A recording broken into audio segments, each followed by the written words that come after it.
Good morning बच्चों, कैसे हैं आप सभी? आप सभी बहुत अच्छे होंगे।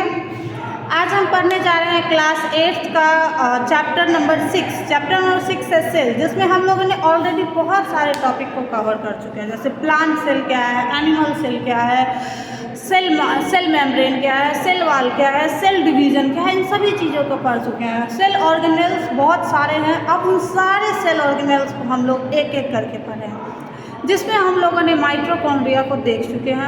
अब इसमें आप साइटोप्लाज्म क्या है, प्रोटोप्लाज्म क्या है, ये सब आप लोग जानते हैं। ठीक है, आज का हमारा टॉपिक है प्लास्टिड्स। ठीक है, ये प्लास्टिड्स भी माइटोकॉन्ड्रिया भी आप याद होगा तो हम बताए होंगे कि माइटोकॉन्ड्रिया भी डबल मेम्ब्रेन बाउंड स्ट्रक्चर होता है। ठीक है, ये एक ऐसा सेल ऑर्गेनेल्स है माइटोकॉन्ड्रिया जिसमें मेम्ब्रेन डबल लेयर होता है। ठीक उसी तरह प्लास्टिड्स में भी क्या होता है, double membrane cell organelles. Okay, but ये प्रेजेंट होते हैं सब प्लांट्स में, ये एनिमल सेल में अब्सेंट होते हैं। Plant cells are absent in animal cell. ठीक है, ये किसमें होते हैं सर? प्लांट सेल में। डबल मेम्ब्रेन सेल ऑर्गेनेल्स होते हैं जो कि प्लांट सेल में प्रेजेंट होते हैं और एनिमल सेल में अब्सेंट होते हैं। इनको तीन टाइप में डिवाइड किया गया। प्लास्टिड्स को 3 टाइप में डिवाइड किया गया है। पहला है ल्यूकोप्लास्ट। पहला क्या है? ल्यूकोप्लास्ट। ल्यूकोप्लास्ट ऐसा ऑर्गेनेल्स है जिसमें कोई भी कलर नहीं होता, ये कलरलेस पिगमेंट होता है ल्यूकोप्लास्ट। दूसरा क्रोमोप्लास्ट, इसमें बहुत सारे कलर होते हैं, मतलब ये कलरफुल पिगमेंट इसमें होते हैं। अभी हम सब इसके बारे में डिटेल से पढ़ेंगे।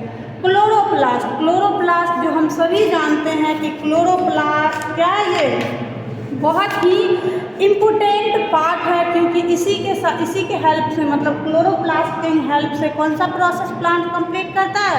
फोटोसिंथेसिस का प्रोसेस कंप्लीट करता है, जिसके हेल्प से वो फूड को प्रिपेयर कर पाता है। ठीक है, फोटोसिंथेसिस का प्रोसेस जो है वो क्लोरोप्लास्ट के हेल्प से ही, इसी के प्रेजेंस की वजह से होता है। ठीक है, तो प्लास्टिड्स को तीन टाइप में बांटा गया, ल्यूकोप्लास्ट, क्रोमोप्लास्ट और क्लोरोप्लास्ट। मतलब बहुत बच्चे कंफ्यूज होते थे कि मैम प्लास्टिड्स क्या है, क्रोमोप्लास्ट, ये क्लोरोप्लास्ट क्या है। अब समझ में आया? ये पिताजी है और ये सब इनके बच्चे हैं। ठीक है, तो ये तीनों भाई है। तो प्लास्टिड्स कितने प्रकार के? ल्यूकोप्लास्ट, क्रोमोप्लास्ट और क्लोरोप्लास्ट। जिसमें मोस्ट इम्पोर्टेंट क्या है? क्लोरोप्लास्ट है। Chloroplast are the most important because they help in the process of photosynthesis. Okay, अब देखते हैं ये सब कहाँ पाया जाता है। आप सभी आलू देखे होंगे ना, पोटैटो। अब देखिए आलू मतलब ऐसा कहाँ होता है, मतलब मिट्टी के अंदर होता है, वहाँ पे सनलाइट वहाँ तक नहीं पहुँच पाते हैं। ठीक है, तो वो ये एक ऐसा ऑर्गेनेल्स है जिसमें कोई कलर नहीं होता है, कलरलेस होता है, और ये स्टार्च को स्टोर करके रखता है। ठीक है, अब आलू में देखिए स्टार्च होते हैं ना भर भर के। ठीक है, आलू वहाँ तक सनलाइट भी पहुँच नहीं पाते हैं, और उसके बाद कलरलेस है वो। ठीक है, ये मतलब प्लांट्स के और भी पार्ट्स होते हैं, जैसे कि पोटैटो स्टेम है। पोटैटो क्या है? स्टेम, रूट, बल्ब, सीड, मतलब प्लांट के इन सभी पार्ट्स में होता है जहाँ पे मतलब सनलाइट जो है नहीं पहुँच पाते हैं, वहाँ पे कौन सा पिगमेंट आ जाता है? ल्यूकोप्लास्ट होता है। तो जनरली हमको याद रखना है कि ल्यूकोप्लास्ट क्या है? ये होता है कलरलेस। ये क्या होता है? कलरलेस होता है। मतलब प्लांट्स में जहाँ हम देख रहे हैं कि कोई कलर्स नहीं है, वहाँ पे क्या होता है? ल्यूकोप्लास्ट होता है। ओके, अब हम दूसरा, अब हाँ, ल्यूकोप्लास्ट को भी 3 तरह, मतलब ये स्टोर करने का काम करता है। तो ये किस किस चीज़ को स्टोर करता है, ठीक है, उसके आधार पे इसको 3 भाग में डिवाइड किया गया। ठीक है, ये किस किस चीज़ों को स्टोर करता है? 1 मिनट बच्चों, आई होप पता नहीं मैं फ्लाइट मोड ऑन करना भूल गई हूँ। तो ल्यूकोप्लास्ट जो स्टोर करने का काम करता है, तो किस किस चीज़ों को स्टोर करता है, उसके आधार पर इसको 3 टाइप में डिवाइड किया गया है। पहला है एमाइलोप्लास्ट। मतलब ध्यान देना है कि जहाँ पे भी एमाइलेज वर्ड होता होगा, आप याद कीजिए डाइजेस्टिव सिस्टम में हम लोग पढ़े थे ना, सलाइवरी ग्लैंड में एमाइलेज होता है। याद कीजिए क्या क्या याद था कि मतलब एमाइलेज किस चीज़ का डाइजेशन करता है? तो हमारे बकल कैविटी में जो एमाइलेज आती है, तो वो एमाइलेज किस चीज़ का डाइजेशन करता है? कार्बोहाइड्रेट का। मतलब जहाँ पे भी ये वर्ड आए ना, मतलब समझ लेना है कि वहाँ पे कार्बोहाइड्रेट का ही कुछ ना कुछ मतलब टर्म है जो यूज हो रहा है। तो ये एमाइलेज, ठीक है, यहाँ पे एमाइलोप्लास्ट मतलब एमाइलेज से रिलेटेड है। तो यहाँ पे ये स्टोर करता है स्टार्च को, ठीक है। अब यहाँ पे ये नहीं बोलना है कि मैम आप तो कार्बोहाइड्रेट बोले, यहाँ पे स्टार्च को स्टोर कर रहा है। तो स्टार्च क्या है, उसी का फॉर्म है ना, ठीक है। उसके बाद दूसरा ल्यूकोप्लास्ट का टाइप है प्रोटीनोप्लास्ट, जो स्टोर करता है, नाम में ही है छिपा हुआ प्रोटीन। क्या है, प्रोटीन। ये किस चीज़ को स्टोर करेगा, प्रोटीन को। तीसरा हेलियोप्लास्ट ये लिपिड को, यानी लिपिड को स्टोर करने का काम करता है। देखिए इसको कैसे याद रखेंगे, देखिए ये वर्ड को देखिए ध्यान से, इसमें आपको ऑयल वर्ड बन रहा है क्या, ऑयल वर्ड बन रहा है ना, ऑयल क्या है, ठीक है। तो ये स्टोर करता है। तो क्या देखे, प्लास्टिड्स देखे जो कि double membrane bounded cell organelles है, जो कि प्लांट सेल में होता है, एनिमल सेल में अब्सेंट होते हैं। 3 टाइप है, ल्यूकोप्लास्ट जो कि कलरलेस है, और क्रोमोप्लास्ट ये कलरफुल होता है, ठीक है। आगे हम बताते हैं इसमें क्या होता है, ठीक है। ये कलरफुल होता है। और क्लोरोप्लास्ट जो कि मोस्ट इम्पोर्टेंट है, क्योंकि ये हेल्प करता है the process of photosynthesis. Leucoplast, ठीक है, जो कि स्टोर करने का काम करता है। तो अलग अलग चीज़ों को स्टोर करने के आधार पे इसके भी टाइप बनाया गया। जैसे एमाइलोप्लास्ट ये स्टोर करते हैं, स्टार्च को प्रोटीनोप्लास्ट स्टोर करते हैं, प्रोटीन को हेलियोप्लास्ट स्टोर करते हैं, लिपिड्स को। समझ में आया। जहाँ पे भी हमारा ये वर्ड होगा उसका मतलब वहाँ पे कार्बोहाइड्रेट का कोई वर्ड यूज हो रहा है, ठीक है। प्रोटीनोप्लास्ट नाम से ही मतलब इसमें क्या स्टोर हो रहा है पता चल रहा है। हेलियोप्लास्ट मतलब इसको सही से देखें तो यहाँ पे एक वाइल्ड वर्ड बन रहा है, ओके। क्वेश्चन कैसे आता है, जब एमसीक्यू में क्वेश्चन आएगा इससे, ठीक है, कि कौन सा ऐसा टाइप है जो कि स्टार्च को स्टोर करता है, तो ध्यान रखना है एमाइलोप्लास्ट। कौन सा दिस पार्ट स्टोर लिपिड्स, तो हेलियोप्लास्ट, ध्यान रहेगा। चलिए ठीक है, फिर मैं आगे बताती हूँ।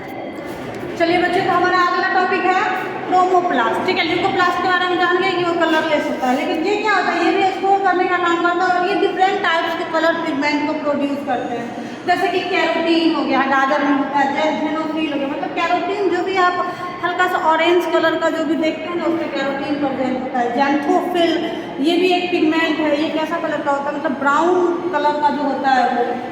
और ये कहाँ होता है, जैसे आप कोई फ्री फ्लावर देखिए कलरफुल होता है, तो उसमें कौन सा पिगमेंट है, क्रोमोप्लास्ट है। कोई फ्रूट, अब देखिए फ्रूट, जब फ्रूट मतलब अनराइप होता है, कच्चा होता है, जैसे आप कच्चा आम देखिए तो ये किस कलर का होता है, ग्रीन कलर का होता है। तो जब ये ग्रीन कलर का होता है तो उसमें प्रेजेंट होता है क्लोरोप्लास्ट। लेकिन जब ये मतलब राइप हो जाता है तो ये किस कलर में चेंज हो जाता है, या तो येलो कलर में चेंज हो जाता है, ठीक है, येलो कलर में चेंज हो जाता है। तो यहाँ पे क्या है, जब पहले था क्लोरोप्लास्ट, मतलब जब आम मैंगो हमारा अनराइप था तो उसमें क्लोरोप्लास्ट था। जब वो राइप हो गया तो वो क्लोरोप्लास्ट किसमें चेंज हो गया, क्रोमोप्लास्ट में चेंज हो गया। बहुत इंपॉर्टेंट है ये चीज़, आप इसको स्टार लगा लीजिए, बहुत इंपॉर्टेंट है कि कोई भी जो कच्चे फल होते हैं फिर जब वो बाद में पकते हैं तो उसमें कौन सा पिगमेंट पहले होता है वो फिर किस में चेंज होता है। तो अगर पूछा जाएगा कि कच्चे आम में तो क्लोरोप्लास्ट होता है क्योंकि वो ग्रीन कलर का होता है, लेकिन फिर वो पकने के बाद वो येलो कैसे हो जाता है, क्योंकि क्लोरोप्लास्ट किसमें चेंज हो जाते हैं, क्रोमोप्लास्ट में चेंज हो जाते हैं। इसको याद रखना है, ठीक है। क्लोरोप्लास्ट किसमें चेंज हो जाते हैं, क्लोरोप्लास्ट। देखिए यहाँ पे ग्रीन कलर का, लेकिन यहाँ पे दूसरा कोई कलर है, और कलर पिगमेंट किसके पास है, हमारे क्रोमोप्लास्ट के पास, ठीक है। तो ये रूट में भी हो जाएगा, फ्लावर में भी हो जाएगा, फ्रूट्स भी हो जाएगा। और सेंसेशन लीव्स देखिएगा आप, जब ऑटमन सीजन आते हैं तो पत्ते हल्का सा पहले ग्रीन रहते हैं, तो ग्रीन है तो उसमें क्लोरोप्लास्ट। लेकिन आप देखिएगा जब वो गिरने वाला होता है ना तो धीरे धीरे वो पहले येलो कलर में चेंज हो जाता है, उसके बाद वो फॉल डाउन हो जाता है। तो वो जो येलो कलर में चेंज हो जाता है तो वो किस वजह से होता है, तो वहाँ पर भी क्लोरोप्लास्ट चेंज हुआ क्रोमोप्लास्ट, उसी को बोलते हैं सेंस फ्लावर, ओके। तो ये हमारा हो गया क्रोमोप्लास्ट। आगे अब मैं फिर बताती हूँ क्लोरोप्लास्ट के। चलिए, तो हमारा तीसरा प्लास्ट है क्लोरोप्लास्ट। इसकी साइज की बात करें तो 3 से 5 माइक्रोमीटर होता है, जो कि लगभग माइटोकॉन्ड्रिया से हल्का सा बड़ा होता है। शेप देखे तो ये कैसा होता है, ओवल शेप का होता है। डबल मेम्ब्रेन बाउंड स्ट्रक्चर है, जो कि बता चुके हैं। और इसमें कॉन्टेंट मतलब ये क्लोरोप्लास्ट कॉन्टेंट करता है क्लोरोफिल को। क्लोरोफिल क्या है, तो ये ग्रीन कलर का पिगमेंट होता है। जैसे कैरोटीन बताया ना कि जो ऑरेंज कलर जो होता है वो कैरोटीन पिगमेंट है, इसका क्लोरोफिल क्या है, ग्रीन पिगमेंट होता है। Help in the process of photosynthesis, और इसी के लिए तो सबसे ज़्यादा इंपॉर्टेंट है, मतलब ये फोटोसिंथेसिस को परफॉर्म करता उतना इम्पोर्टेंट, ठीक है। मतलब प्लास्टिड्स के 3 टाइप है, ल्यूकोप्लास्ट, क्रोमोप्लास्ट और क्लोरोप्लास्ट, ठीक है। ल्यूकोप्लास्ट वो है जहाँ पे सनलाइट नहीं पहुँच पाता है और ये स्टोरेज का मेनली काम करता है। ये स्टार्च को स्टोरेज करता है, प्रोटीन को स्टोरेज करता है, लिपिड को स्टोरेज करता है। इसके आधार पर इसका अलग अलग नाम हो गया ल्यूकोप्लास्ट में। जैसे अगर स्टार्च को स्टोर करता है तो उसका नाम एमाइलोप्लास्ट, ठीक है। प्रोटीन को स्टोर करता है तो प्रोटीनोप्लास्ट, और अगर ये लिपिड को स्टोर करता है तो इलियोप्लास्ट इसके आधार पर नाम हो गया। दूसरा था क्रोमोप्लास्ट, जो कि कलरफुल पिगमेंट है, जब हम फ्लावर में देख रहे हैं, सेंसेशन लीव्स में देख रहे हैं, जो भी प्लांट्स का जो भी मतलब हम कलर देख रहे हैं, कोई ग्रीन कलर के अलावा दूसरा जो कलर देख रहे हैं वहाँ पे कौन सा पिगमेंट प्रेजेंट है, तो क्रोमोप्लास्ट प्रेजेंट है। तीसरा जो कि मोस्ट इम्पोर्टेंट है, इम्पोर्टेंट क्यों है, क्योंकि ये प्लांट का जो मोस्ट इम्पोर्टेंट फंक्शन होता है जिसके हेल्प से वो अपने फूड को प्रिपेयर करता है, वो प्रोसेस है फोटोसिंथेसिस, और ये फोटोसिंथेसिस प्रोसेस में ये क्लोरोप्लास्ट हेल्प करता है। इसलिए क्लोरोप्लास्ट को मोस्ट इम्पोर्टेंट पिगमेंट ये माना गया है, टाइप माना गया है। और ये क्लोरोप्लास्ट के पास एक पिगमेंट होता है जिसका नाम है क्लोरोफिल, ये ग्रीन कलर का होता है। तो प्लांट्स का जो भी पार्ट, जैसे बोला जाएगा कि प्लांट्स का लीफ ग्रीन क्यों होता है, तो वो क्या क्लोरोफिल के प्रेजेंस की वजह से, ठीक है। और कुछ प्लांट्स के स्टेम में भी क्लोरोफिल होते हैं। जैसे आप कैक्टस देखिए तो वहाँ पे फोटोसिंथेसिस स्टेम में होता है, क्योंकि वहाँ पे स्टेम में भी क्लोरोफिल प्रेजेंस होते हैं। मतलब यंग प्लांट का देखिए तो आप स्टेम भी ग्रीन होता है तो उसमें क्लोरोफिल प्रेजेंट होता है, ओके। अगर यहाँ पे अगर फिजिक्स के टर्म में देखा जाएगा तो वो तो फिजिक्स के टर्म में क्या कहता है, फिजिक्स कहता है कि लाइट बाकी कलर को एब्जॉर्ब कर लिया और सिर्फ वो ग्रीन कलर को रिफ्लेक्ट किया, इसलिए हम ग्रीन कलर को देख पाते हैं। मतलब इसलिए हमको कोई भी चीज़ ग्रीन दिखता है, मतलब पेड़ के पत्ते ग्रीन हमको इसलिए दिखते हैं क्योंकि वो सारे लाइट को एब्जॉर्ब कर लेता है और सिर्फ ग्रीन कलर को ही रिफ्लेक्ट करता है, इसलिए हमको प्लांट्स जो है का लिप्स ग्रीन कलर का दिखता है। लेकिन बायो के टर्म में क्या है क्योंकि वो कंटेंट करता है क्लोरोफिल, जिसकी वजह से प्लांट्स का लिप्स जो है वो ग्रीन का है। तो कोई भी पार्ट जो प्लांट्स का जो ग्रीन कलर का होता है क्योंकि due to presence of chlorophyll. ये क्वेश्चन पूछा जाता है कि क्यों ग्रीन कलर के प्रेजेंस ऑफ क्लोरोफिल, नहीं भूलना है, याद रखना है। हल्का सा साइज इसका माइटोकॉन्ड्रिया से बड़ा होगा। अब देखिए माइटोकॉन्ड्रिया और क्लोरोप्लास्ट को सेमी ऑटोनोमस ऑर्गेनेल्स भी कहा जाता है। Semi autonomous organelle, semi autonomous का मतलब क्या हुआ, मतलब एक ऐसा मतलब कि वहाँ पे सेल ऑर्गेनेल्स जो है वो खुद से एक पार्ट बन सकता है, मतलब खुद से वो अपना सॉरी चलिए क्या बता रहे थे कि माइटोकॉन्ड्रिया और क्लोरोप्लास्ट को सेमी ऑटोनोमस ऑर्गेनेल्स कहा जाता है क्योंकि ये खुद से जो है वो रेप्लिकेट कर सकता है बाइनरी फ्यूजन के द्वारा। इसके पास अपना होता है डीएनए, आरएनए और राइबोसोम, ठीक है। माइटोकॉन्ड्रिया और प्लास्टिड के पास अपना डीएनए, आरएनए और राइबोसोम होता है, जिसके हेल्प से ये बाइनरी फ्यूजन के द्वारा खुद को रेप्लिकेट कर सकता है। यानी कि इसको हम लोग सेल्फ गवर्निंग भी कह सकते हैं, ठीक है। सेमी ऑटोनोमस का मतलब है कि सिम्बायोटिक रिलेशनशिप होता है सेल के साथ, और ये सेल के साथ इसमें इवॉल्व होते हैं। सेल का जो मतलब वर्क होता है उसमें माइटोकॉन्ड्रिया और प्लास्टिड्स भी जो है उसमें इन्वॉल्व होते हैं, इसलिए इसे सेमी ऑटोनोमस ऑर्गेनेल्स बोला जाता है। ध्यान रखना, माइटोकॉन्ड्रिया और कौन, क्लोरोप्लास्ट, ठीक है, ध्यान रखना। अब हम बात करते हैं स्ट्रक्चर ऑफ क्लोरोप्लास्ट। तो स्ट्रक्चर मैं आप लोग के सामने बनाऊंगी, ठीक है। तो अभी मुझे बोर्ड इरेज करने दीजिए, फिर मैं आगे बढ़ूँ। चलिए तो हम लोग आप बनाते हैं क्या क्लोरोप्लास्ट का स्ट्रक्चर, ठीक है। तो क्या है स्ट्रक्चर ऑफ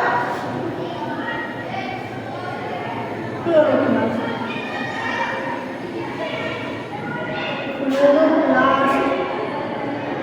ठीक है। अब देखिए सबसे पहले डबल मेम्ब्रेन होता है, तो इसके दो हमको मेम्ब्रेन बनाना है।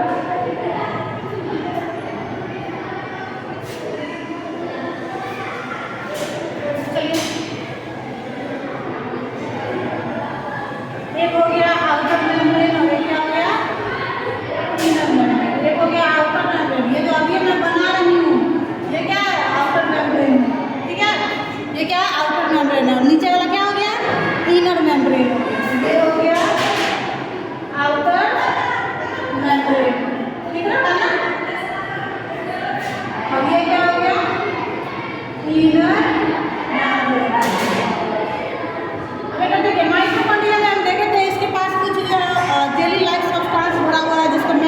रहते हैं, लेकिन इसमें ऐसा कुछ नहीं होता है, कुछ सब्सटेंस भरा हुआ। इसमें ना मतलब आप समझिए कि ऐसा एक स्ट्रक्चर होता है, मतलब ऐसे आप समझिए जैसे कि सिक्का है और सिक्का सिक्का सिक्का एक दूसरे के ऊपर सिक्का जो है रखा हुआ है, ठीक है।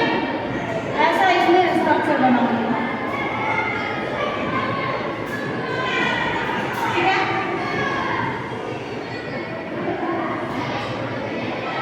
मतलब ये बहुत सारा होता है, ये जो मतलब बहुत सारे सिक्के जो एक साथ है, इस पूरे स्ट्रक्चर को बोलेंगे ग्रैनम।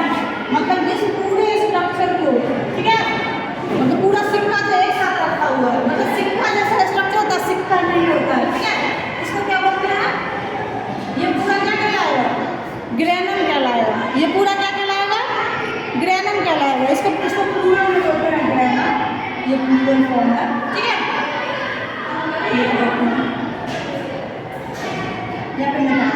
ठीक है। और उसके बाद मतलब ये तो पूरा गुच्छा हो गया। अगर इसमें क्या एक मतलब सिर्फ अगर हम सिर्फ इसकी बात करें, सिर्फ इसकी बात करें, ठीक है, सिर्फ एक की बात करें, तो वो एक स्ट्रक्चर को बोलते हैं थाइलेकोइड, ठीक है। क्या बोलते हैं? थाइलेकोइड। तो क्या इसको ना आप बटन बनाइएगा, ये वाला ग्रीन कलर, ठीक है। उसमें का एक जो है सिक्का जैसा स्ट्रक्चर है जो बोले, उसमें का अगर हम एक सिक्के की बात करें तो एक सिक्का क्या कहलाएगा? और इसका ये पूरा ग्रुप है, ये क्या कहलाएगा? ग्रैनम कहलाएगा। इसमें ना डार्क रिएक्शन होता है, ये थाइलेकोइड होता है, इसमें क्या होता है? लाइट रिएक्शन होता है। मतलब यहाँ पे फोटोसिंथेसिस होता है, उसमें लाइट की जरूरत होती है, ठीक है। और इस ग्रैनम के अलावा जो खाली स्पेस बचता है, मतलब ग्रैनम के अलावा जो ये सब स्पेस है, ये सब जो स्पेस है, इस स्पेस को बोलते हैं स्टोरमा। क्या बोलते हैं? स्टोरमा। अब इसमें ना डार्क रिएक्शन होता है, इसमें क्या होता है? डार्क रिएक्शन होता है। डार्क रिएक्शन मतलब ये कोई बात नहीं ना, ठीक है। ये मतलब यहाँ पर रात में फोटोसिंथेसिस होता नहीं, रात में प्लांट रेस्पिरेशन करता है, वो फोटोसिंथेसिस नहीं करता है। डार्क रिएक्शन का यहाँ पर मतलब हुआ है कि इसमें जो रिएक्शन होता है, इसमें जो ब्रेकडाउन जो भी हो रहा है, उसमें लाइट की ज़रूरत नहीं है, लेकिन थाइलेकोइड में जो भी हो रहा है उसमें लाइट की ज़रूरत है। होता है सब दिन में ही, ऐसा नहीं है। ये नहीं समझना है कि ये मैम रात में होता है, इसमें लाइट की ज़रूरत नहीं होती है और इसमें लाइट की ज़रूरत होती है। स्टोरमा क्या है? मतलब ग्रैनम के अलावा इसमें जो भी स्पेस बचता है उसको क्या बोलते हैं? स्टोरमा बोलते हैं, ओके। अब ये जो ग्रैनम है ये एक दूसरे से क्या होते हैं? जुड़े होते हैं, ठीक है। ये एक दूसरे से क्या जुड़े हुए हैं, जैसे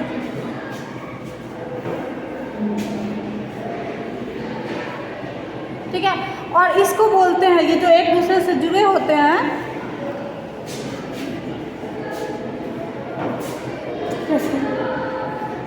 ठीक है। इसमें कुछ जो है लिपिड के भी ड्रॉपलेट्स होते हैं, जिसको आप बनाइएगा तो अलग कलर से बनाइएगा। अभी मैं इसका नाम मिस कर रही हूँ, ठीक है, तो मेरे ध्यान से में नहीं आ रहा है। इसका कुछ नाम है जो मैं अभी भूल रही हूँ, सॉरी। ये कुछ इसमें लिपिड्स के ड्रॉपलेट्स होंगे, ठीक है। कुछ इसमें क्या होंगे? लिपिड्स के अलावा इसमें कुछ स्टार्च के भी ड्रॉपलेट्स होते हैं, जो कि मतलब जब फोटोसिंथेसिस का प्रोसेस होता है उसमें ये सब यूज होता है। तो कुछ स्टार्च के भी ड्रॉपलेट्स होते हैं, किसमें होते हैं? स्टोरमा, ठीक है। और इसके पास हम बताएं ना, इसके पास अपना क्या होता है? राइबोसोम भी होता है, ठीक है। इसके पास अपना क्या होता है? डीएनए भी होता है। इसके पास अपना डीएनए भी होता है। इसके पास अपना मैसेंजर आरएनए ट्रांसफर जो करने वाला टीआरएनए वो भी होता है, ठीक है। और इसी वजह से क्लोरोप्लास्ट और माइटोकॉन्ड्रिया को सेमी ऑटोनोमस ऑर्गेनेल्स के भी नाम से जानते हैं, ठीक है। तो बेसिकली क्या बनाना है? डबल मेम्ब्रेन स्ट्रक्चर बनाना है, एक आउटर मेम्ब्रेन और एक inner membrane structure. Outer membrane जो स्ट्रक्चर होता है ये क्या होता है? मोर परमिएबल होता है। ये क्या होता है? मोर परमिएबल होता है। और इनर मेम्ब्रेन स्ट्रक्चर जो होता है वो क्या होता है? लेस परमिएबल होता है। ये क्या होता है? लेस परमिएबल होता है। जानते हो ये मतलब जाने में किस किस चीज़ को देता है? ऑक्सीजन की ज़रूरत है उसको जाने देगा, ठीक है। H2 की ज़रूरत होती है उसको जाने देगा, बाकी सभी चीज़ों को ये नहीं जाने देता, ठीक है। और क्लोरोप्लास्ट के अंदर आने जाने के लिए भी कुछ जगह होता है जिसको बोलते हैं क्लोरोप्लास्ट इनवेलप। इसको क्या बोलते हैं? Chloroplast envelope. सही है स्पेलिंग क्या? इनवेलप, हाँ सही है, इनवेलप, ठीक है। जिसके थ्रू कुछ मॉलिक्यूल्स अंदर आ सकते हैं और बाहर जा सकते हैं। इसमें क्या होता है? क्लोरोप्लास्ट इनवेलप भी होता है। और आउटर मेम्ब्रेन मोस्टली सभी चीज़ों को जाना होता है। इनर मेम्ब्रेन लेस परमिएबल होता है, ये मोर परमिएबल मेम्ब्रेन नहीं होता है। इसके पास अपना आरएनए होता है, अपना डीएनए होता है, अपना राइबोसोम होता है। ये जो मतलब ये गोल गोल गोल सा स्ट्रक्चर का पूरा ग्रुप है इसको ग्रैनम बोलते हैं। इसके एक पार्ट की अगर बात करें तो उसको थाइलाकॉइड बोलते हैं, जिसमें लाइट रिएक्शन होता है। और बाकी जितना मतलब इस ग्रैनम के अलावा जो भी स्पेस बचता है उसको स्टोरमा बोलते हैं। माइटोकॉन्ड्रिया में मैट्रिक्स भरा हुआ था, इसमें ऐसा कुछ नहीं होता है, ठीक है। उसको क्या बोलते हैं? स्टोरमा बोलते हैं। और ये मतलब ग्रैनम जो है ना ये प्लूरल वर्ड है, ध्यान रखना। इसका सिंगुलर क्या है? ग्रैनम। ये क्या है? सिंगुलर है, ध्यान रहेगा, ओके।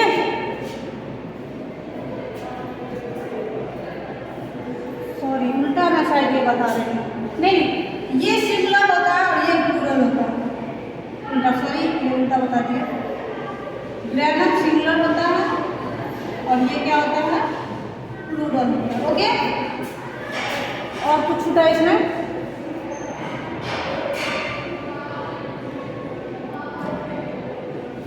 लिपिड के ड्रॉपलेट्स होते हैं, स्टार्च ड्रॉपलेट्स होते हैं, क्लोरोफिल इनवेलप होते हैं, outer membrane, inner membrane, mitochondria और डीएनए और आरएनए भी होते हैं। और इसको ये क्लोरोप्लास्ट जो है ये सोलर लाइट को ट्रैप करता है और उसका यूज करता है फोटोसिंथेसिस में, यानी कि फूड को मैन्युफैक्चर करने में, ओके। क्लोरोप्लास्ट को फूड फैक्ट्री भी कहा जाता है, मतलब क्लोरोप्लास्ट को फूड फैक्ट्री या फिर किचन ऑफ द सेल भी कहा जाता है, ठीक है। लिख लीजिएगा क्लोरोप्लास्ट को फूड फैक्ट्री, मैं यहाँ पे लिख देती हूँ क्लोरोप्लास्ट को फूड फैक्ट्री, दिख रहा है यहाँ पे क्या? ठीक है, क्लोरोप्लास्ट को फूड फैक्ट्री या फिर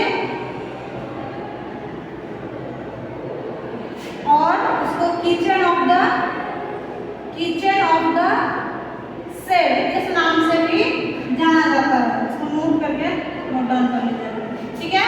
ये क्लोरोप्लास्ट लाइट एनर्जी को एब्जॉर्ब करता है, ट्रैप करता है और उसको यूटिलाइज करता है फोटोसिंथेसिस के प्रोसेस में, ओके। चलिए और भी सारी चीज़ है तो हम फिर पढ़ते हैं कल के क्लास में, अगले क्लास में मिलते हैं। तब तक आप लोग क्या कीजिएगा, क्लोरोप्लास्ट को अच्छे से बुक में अच्छे से रिवाइज कर लीजिएगा, जो भी कुछ होगा उसको कमेंट कीजिएगा, मैं देखूंगी, ठीक है। आज तो बुक था भी नहीं इसलिए, हाँ, तो जो भी दिक्कत होगा आप बताइएगा। फिर मिलते हैं इसके बारे में कल, कुछ क्वेश्चंस इस पर बनाएंगे अगले क्लास में। Thank you so much.